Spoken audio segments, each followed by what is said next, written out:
Boa noite, meus amigos. Estamos recebendo a nossa amiga querida do coração, a Beth, que hoje a nossa amiga vai falar do Batuíra.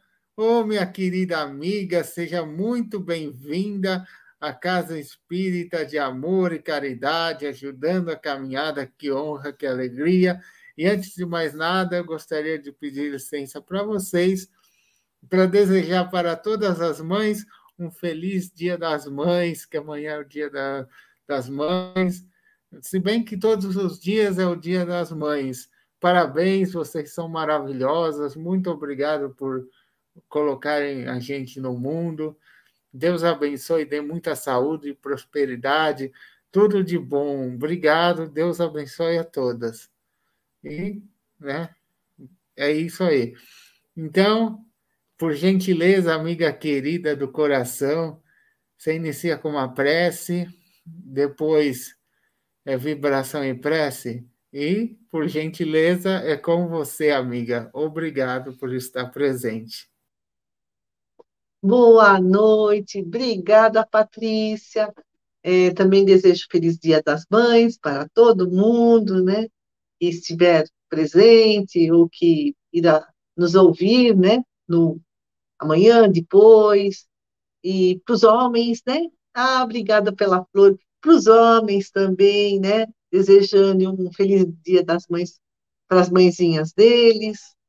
Então, elevando o pensamento ao nosso Pai Criador, ao nosso grande amigo Mestre Jesus, que nos abençoe em todos os dias da nossa existência, que tenhamos sempre muita coragem, perseverança, lucidez para fazer as melhores escolhas.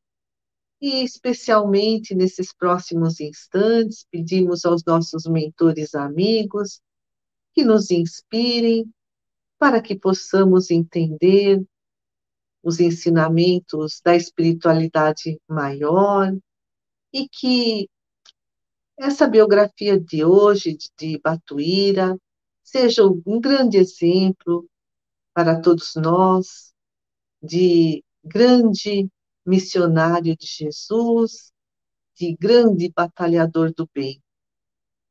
Obrigada, Senhor, ser conosco.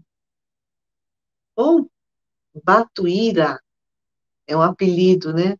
Ele é considerado o apóstolo do Espiritismo.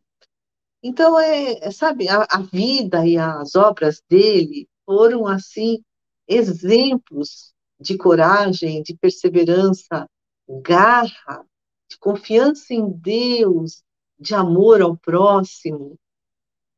E o que nós vamos falar aqui, muito do que vamos falar aqui, foi tirado do livro intitulado Batuíra, Verdade e Luz, escrito por Eduardo Carvalho Monteiro. Então, Batuíra é um apelido de Antônio Gonçalves da Silva. Então, o Antônio Gonçalves nasceu em Freguesia de São Tomé do Castelo, em Águas Santas, em Portugal, no dia 19 de março de 1839. Ele era filho de camponeses.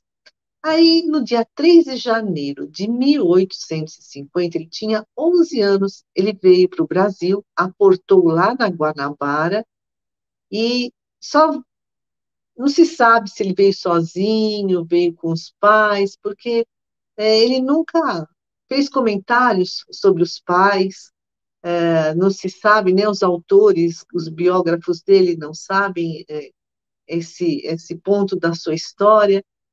De qualquer forma, com 11 anos, ele só vinha com a instrução primária. Ele chegou na Guanabara, que era a corte do Segundo Império, né? Na época nós estávamos no Segundo Império, o imperador Dom Pedro II, que tinha 11 anos. Dos 11 aos 14, ele morou no Rio de Janeiro, e ele, que era a capital do Império, né? E trabalhou no comércio por 3 anos. Quando ele completou 14 anos, resolveu vir para o estado de São Paulo, foi para a cidade de Campinas, foi trabalhar na lavoura. Em 1856, ele já tinha 17 anos e ele mudou-se definitivamente para a cidade de São Paulo.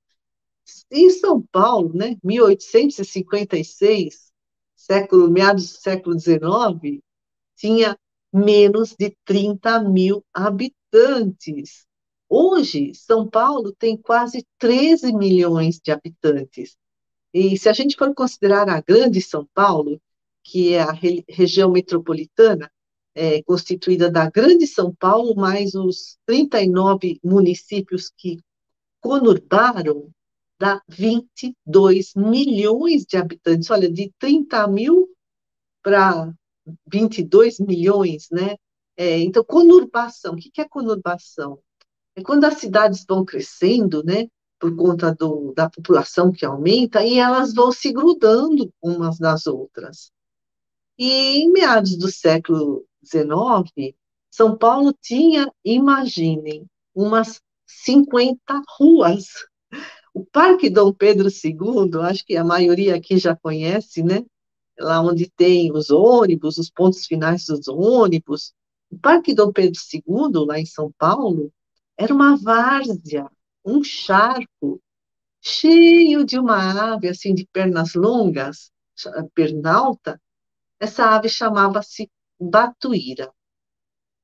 E o rio Tamanduateí passava, né, aqui nessa cidade, na cidade de São Paulo, tinha uma grande importância comercial naquela época, porque servia de transporte das mercadorias, abastecia toda aquela região. Por isso que o mercado municipal, que no século XIX chamava-se Mercado dos Caipiras, foi construído às margens do rio Tamanduateí. Tamanduateí por quê? Porque na época era cheio de tamanduás. É muito interessante, né, conhecer a história das cidades, principalmente de São Paulo, aqui tão pertinho de nós. Hoje o rio Tamanduateí perdeu o seu curso original, ele ficou mais reto e canalizado. E no século XIX já existiam a Academia de Direito, que hoje é a Faculdade de Direito da USP, famosíssima, né? Universidade de São Paulo. Já havia os conventos de São Francisco e São Bento, e também já havia o Palácio do Governo.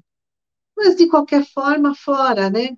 Essas 50 ruas centrais, ela era cercada de chácaras e sítios, e Batuíra, na cidade de São Paulo, de 30 mil habitantes, distribuía jornal. O jornal chamava-se A Província de São Paulo, era do Correio Paulistano. Custava, na época, 40 réis. E o Batuíra levava o jornal de porta em porta para os assinantes, sempre no período da tarde, porque não havia bancas de jornais. E como entregador de jornais, o Batuíra conquistou muitos amigos, muitos admiradores. Ele era muito ativo, sempre correndo para lá para cá. Ele era muito dócil, por isso lhe deram o apelido de Batuíra, que é aquela ave pernalta, né, muito ligeira, de voo rápido, que vivia nos charcos. Os charcos se formavam lá no Parque Dom Pedro, onde hoje é o Parque Dom Pedro II, pelo transbordamento dos rios Tamanduateí, Anhanguera e Lavapés. E, e aí, como ele distribuía jornais, Batuíra foi aprender a arte tipográfica nas oficinas do Correio Paulistano. Como era a tipografia do século XIX? Bom, o que é tipografia?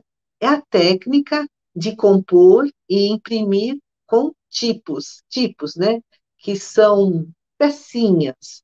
Então, primeiro havia a criação das letras, fabricava-se uma matriz, que era um tipo, a matriz é um tipo, que era fundido em chumbo ou recortado em madeira, né? São pecinhas, tipo um carimbo, e cada pecinha era uma letra, que compunha, com essas letras, eles compunham os textos e imprimiam os jornais.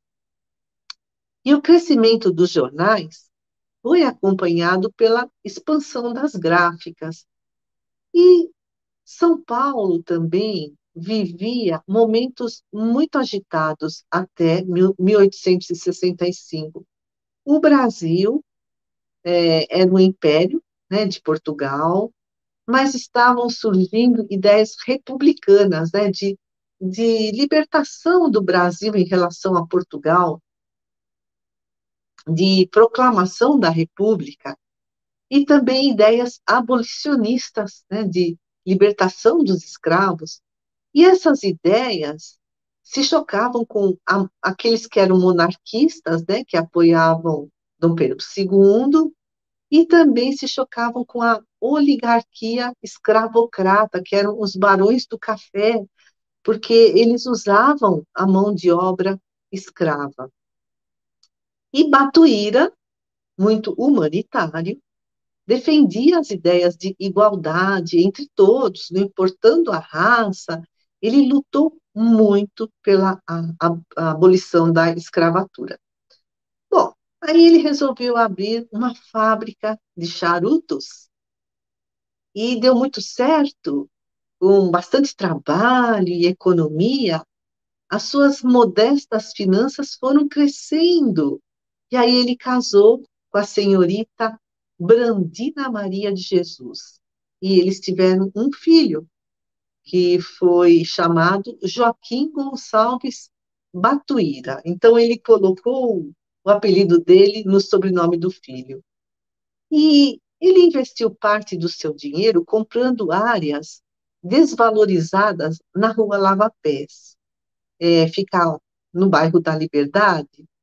E antes da Lei Áurea, antes da lei que trouxe a libertação total dos escravos, a Liberdade era o principal ponto de comércio dos escravos.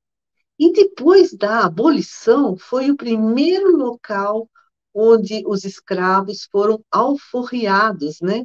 Onde receberam a sua liberdade. Por isso que o bairro da Liberdade chama-se Liberdade, né? É, e São Paulo chamava-se São Paulo de Piratininga, hoje é só São Paulo. E aí o Batuíra, né, comprou vários lotes nessa região próximo à Rua Lava Pés, porque na Rua Lava Pés corria um córrego chamado Lava Pés. Então, ali ainda era a periferia da cidade, porque a cidade era minúscula, né? E os viajantes, antes de entrarem para a cidade, eles lavavam seus pés, cheios de barro, de poeira, no rio, nesse córrego, que ficou conhecido como lava-pés.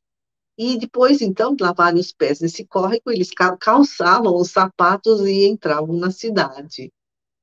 E nessa rua Lava-Pés, o Batuíra construiu sua residência e também pequenas casas que ele alugava. Então, pode-se dizer que Batuíra foi o iniciador do bairro do Lava-Pés. E ele se transformou num rico proprietário de imóveis. Fruto de um trabalho muito árduo, honrado, perseverante. E toda essa fortuna acabou sendo um suporte material para as grandes tarefas que ele abraçaria no futuro. Bom, essa rua hoje chama-se Rua Espírita. E Batuíra era muito humanitário, idealista, trabalhou muito na campanha abolicionista, né? Ele abrigava na sua casa os escravos foragidos. E quando esses escravos eram descobertos, ele fazia o possível para comprar a liberdade deles. Bom, passou o tempo, a esposa morreu e ele casou com Maria Dores Coutinho e Silva e teve um segundo filho, nesse segundo casamento, que chamou-se também Joaquim. Então, ele tinha dois filhos chamados Joaquim, um do primeiro casamento e o Joaquinzinho, o Quinho, do segundo casamento. E o Batuíra, ele convivia com os acadêmicos de direito do Largo São Francisco, com os estudantes, né, lá da Academia de Direito, que hoje é Faculdade de Direito do Largo São Francisco da USP. Naquela época chamava-se Academia de Direito. Ele convivia com esses acadêmicos e ele passou a se dedicar à arte teatral. Tanto que ele montou, com as suas próprias economias e com a ajuda de alguns amigos, um pequeno teatro na Rua Cruz Preta. Hoje, a Rua Cruz Preta tem outro nome, é a Quintino Bocaiúva, lá no centrão, né, de São Paulo. E esse teatro chamou-se Teatro Cruz Preta, mas as pessoas falavam que era o Teatro do Batuíra. E funcionava nos fundos de uma taverna. Era uma modesta casa de espetáculos, onde muitos amadores estrearam, inclusive o Batuíra. E nesse teatro ele reunia estudantes, intelectuais, eles eram atraídos pela informalidade do local, né? Um local assim prazeroso de estar, ah, onde havia encenação de peças pitorescas. Até o Batuíra atuava. Quando ele aparecia em cena, ele era muito aplaudido, porque ele era muito querido. Os estudantes até fizeram versos para ele. Então, escreveram um versinho assim: Sabe, grande Batuíra, com teus dentes de traíra, com teus olhos de safira, com a arte que me inspira, nas cordas da minha lira, estes versos de mentira.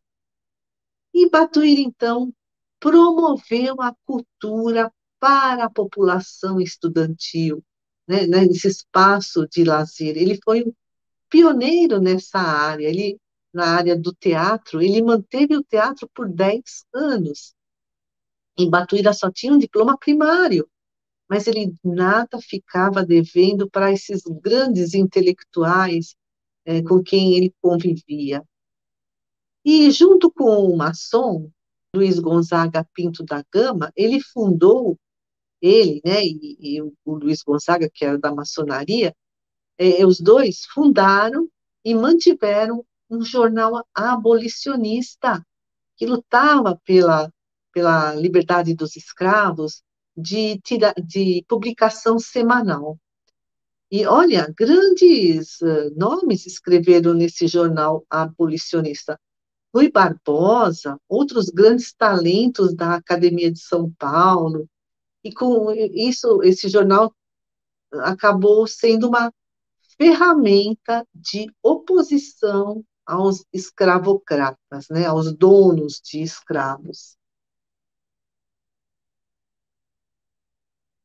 E o tempo vai passando, né? Estamos em 1873 e surge a terrível epidemia da varíola.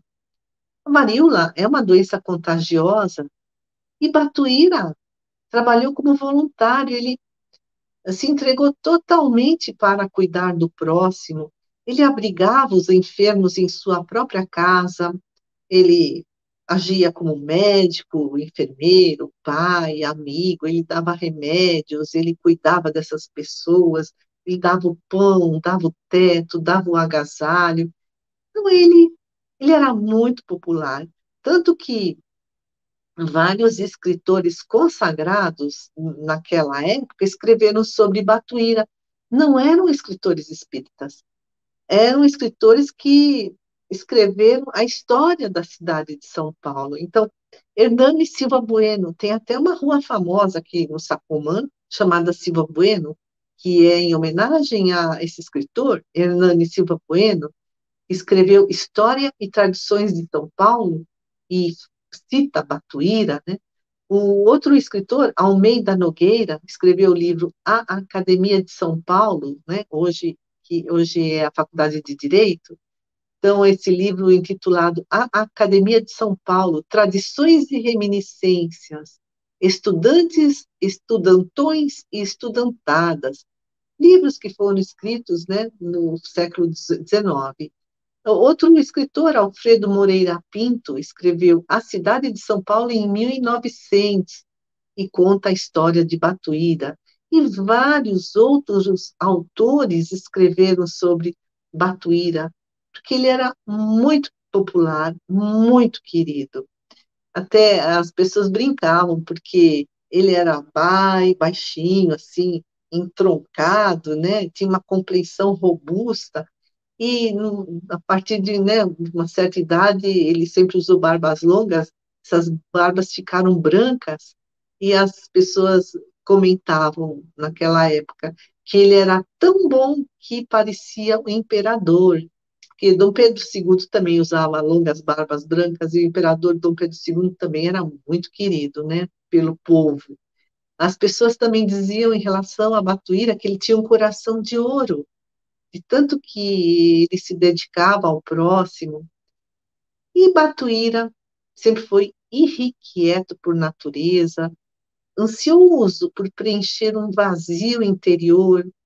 Quando ele atingiu a meia-idade, ele estava na sua energia plena, com boa saúde, tinha uma vida estável, abastada, mas faltava algo. E em 1883, o segundo, o filho, que é o filho do segundo casamento, estava com 12 anos. Pisou no espinho de roseira, mas contraiu tétano e ele acabou desencarnando. Então conta, né, os biógrafos que o velório do Quinho foi em casa, como era o costume, né? Então, casa cheia de amigos, as pessoas chorando, choros convulsivos, né? Foi uma morte tão repentina, as pessoas ficavam rezando terço pelos cantos da sala, as mulheres de luto fechado, os homens de terno preto, os espelhos cobertos de panos, as carpideiras, né, as mulheres contratadas para lastimarem a morte, né, então elas estavam lá, né, lastimando a morte do menino, que estava no caixão branco. Então, tudo conforme as tradições, e Batuíra respeitava as tradições. Mas, num determinado momento, Batuíra ficou inquieto, os olhos vidrados, absortos no infinito, e ele saiu da sala, de repente. Todos ficaram preocupados, ficar com essa atitude tão estranha. Ele foi para o quarto e lá ele se trancou. Meia hora depois ele saiu do quarto, mas ele trazia uma outra fisionomia, não mais de sofrimento, mas de paz interior. E todos olharam para ele. E o que ele disse para seus amigos e parentes? Não quero que ninguém mais chore aqui. Meu filho não morreu. Meu querido filho vive, por isso não chorem mais. Eu só quero alegria a partir deste instante. E ele saiu de casa e voltou com uma banda que tocava músicas alegres, não tocava músicas fúnebres de velório. Então ele contratou essa banda para tocar músicas alegres. As músicas da época, né? Dobrados, marchas festivas, valsas, polcas. E as pessoas diziam: nossa, que tamanha fé ele tem. Outros diziam: ele enlouqueceu. O que aconteceu no quarto? O Batuíra só contou para os mais íntimos. Então, diz ele, né, que premido por uma dor insuportável, né, ele contando para os amigos mais íntimos, entrei disposto a qualquer coisa naquele quarto, porque Deus tinha que dar uma resposta à minha dor, e eu não sairia de lá enquanto ele não me respondesse. Foi então que eu vi uma luz se formando, que não era aquela do candeeiro, que não tinha luz elétrica, né? Era o candeeiro. Então, não era a luz do candeeiro e nem a luz do crepúsculo, que ainda penetrava pela janela. A luz foi se tornando diáfana, vaporosa, e um vulto surgiu-me suavemente à frente. Meus olhos encheram-se então de lágrimas. A emoção atingiu o mais alto grau que um humano poderia suportar. E eu reconheci naquela sombra o Quinho, filho querido. E o filho lhe disse: Pai, não fique triste, eu não morri, estou mais vivo do que nunca. E o Batuíra contava para os seus amigos. Seus lábios, né, do filho, sorriam. Seu semblante estava calmo e transmitia muita paz. Em seguida, suas mãozinhas acenaram para mim da mesma maneira que ele fazia quando se despedia, quando estava vivo. E sua imagem foi suavemente se apagando na tinta gasta da parede. Não sei quanto tempo duraram aqueles instantes e quanto ali fiquei, até derramar a última lágrima pela, pela sua passagem para uma outra vida. Meu filho não morreu, nós não morremos. Esta vida é apenas uma etapa da vida verdadeira. Em algum lugar, eu e o Quinho nos reencontraremos. E aí o cortejo fúnebre seguiu para o cemitério da Consolação e o Quinho foi enterrado com a banda, que tocava músicas alegres. E isso, lógico, despertou estranhos sentimentos nas pessoas ali presentes. Mas, a partir daquele dia, houve profundas mudanças em Batuíra. O assunto espiritismo já era comentado com frequência nas rodas intelectuais paulistanas. Ó, isso daí, é, digamos, no fim do século XIX, né? Então, Batuíra procurou conhecer livros, periódicos que já circulavam àquela época, vindos lá da França, né? Da Sociedade de Estudos Espíritas de Paris, dirigido por Allan Kardec. E Batuíra conheceu Ramos Nogueira, que foi um grande pioneiro do espiritismo em São Paulo, e o Ramos Nogueira convidou Batuíra para as reuniões na casa dele, então, onde eram feitas sessões mediúnicas e estudos. E Batuíra, então, ficou encantado com a doutrina espírita, que lhe trouxe um imenso consolo. Tão grande foi a paz que o espiritismo lhe proporcionou a ele e à esposa, a mãe do menino, né, que é a segunda esposa, que Batuíra desejava que seus amigos também tivessem conhecimento dessa abençoada fonte de esperanças novas, né, que é a doutrina espírita tão consoladora. Então, em 1889 e em 1900, nesses 2 anos, o Batuíra foi o agente exclusivo da revista Reformador, uma revista espírita muito conhecida. E o que a gente faz? Olha, é uma responsabilidade muito grande. O agente de alguma publicação, ele organiza as campanhas publicitárias, ele dirige, coordena a redação de textos, ele elabora os trabalhos gráficos, elabora as estratégias de venda.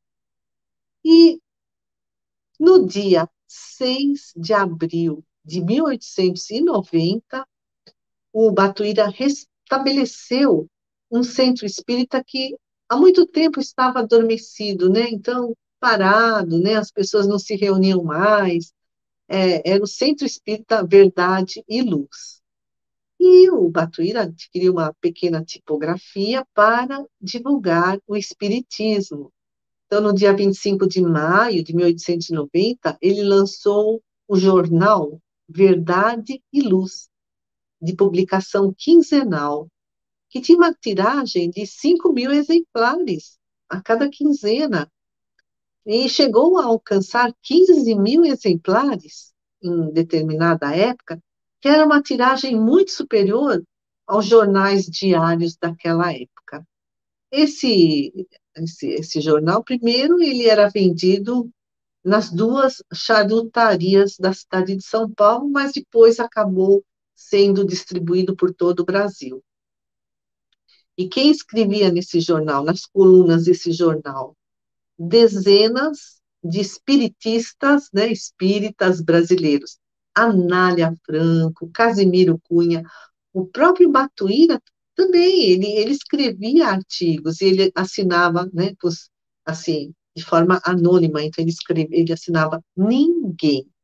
Nesses artigos, ele respondia às críticas que as pessoas faziam ao espiritismo.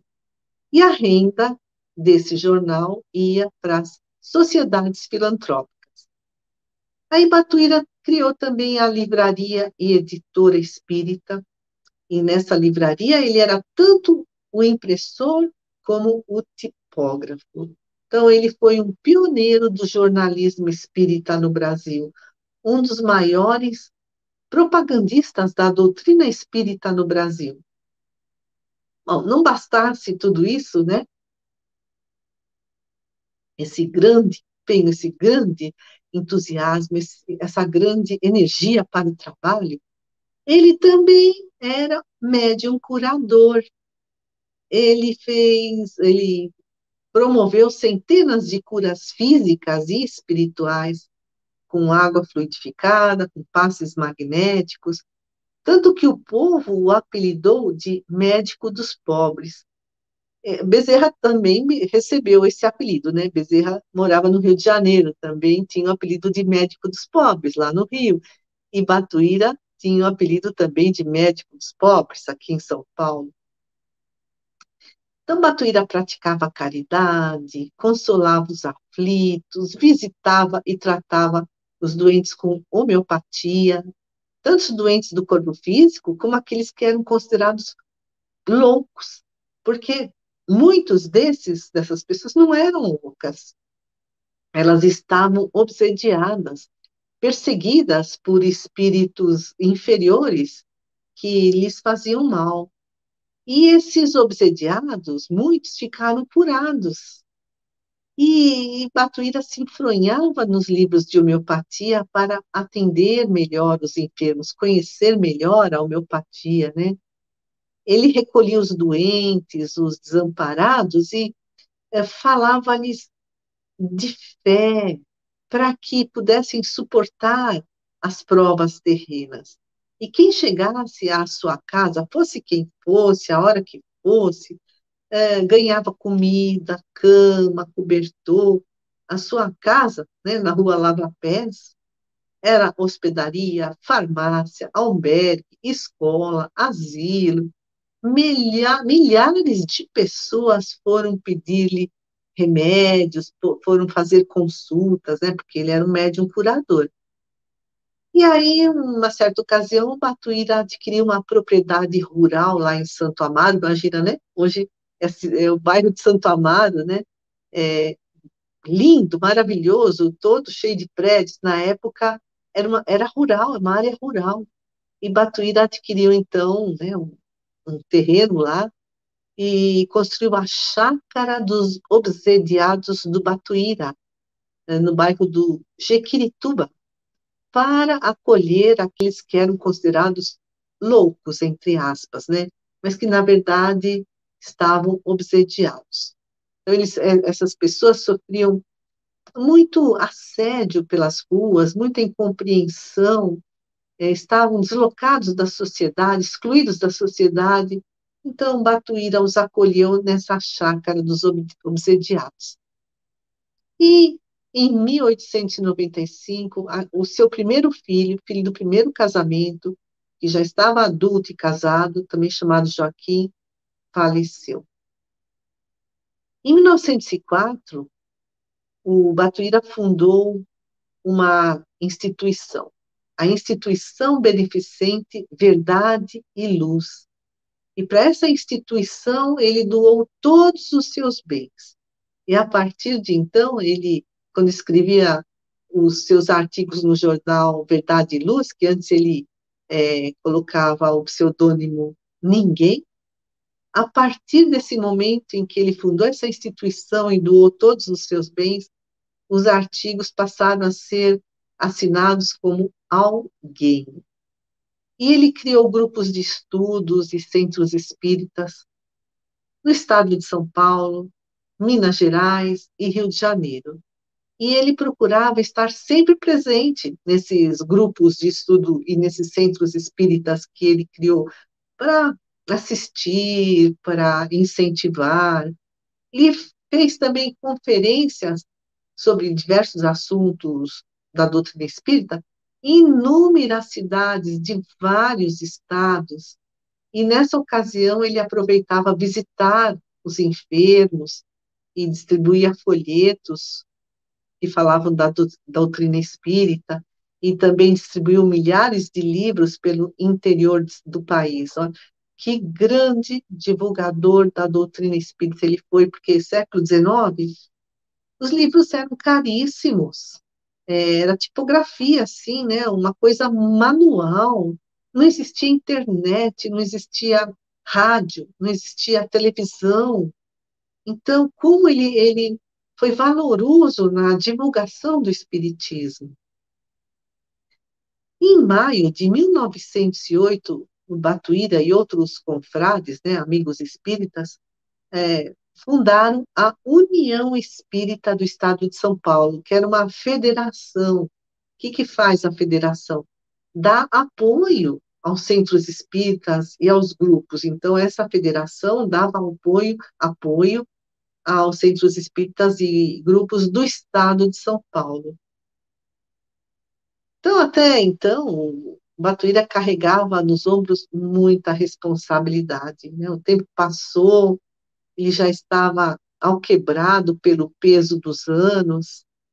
E em janeiro de 1909, ele teve uma súbita enfermidade e faleceu no dia 22 de janeiro de 1909, numa sexta-feira, 1 hora da madrugada.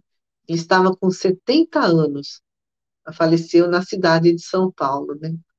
E toda a cidade ficou comovida, porque Batuíra foi um clarão de bondade, de doçura, de delicadeza, foi um grande apóstolo do Espiritismo, um valoroso obreiro da terceira revelação, incansável, nunca se abateu diante dos contratempos da vida. Perdeu os 2 filhos, perdeu a primeira esposa, perdeu, a gente fala perdeu, né? Eles foram para o plano espiritual.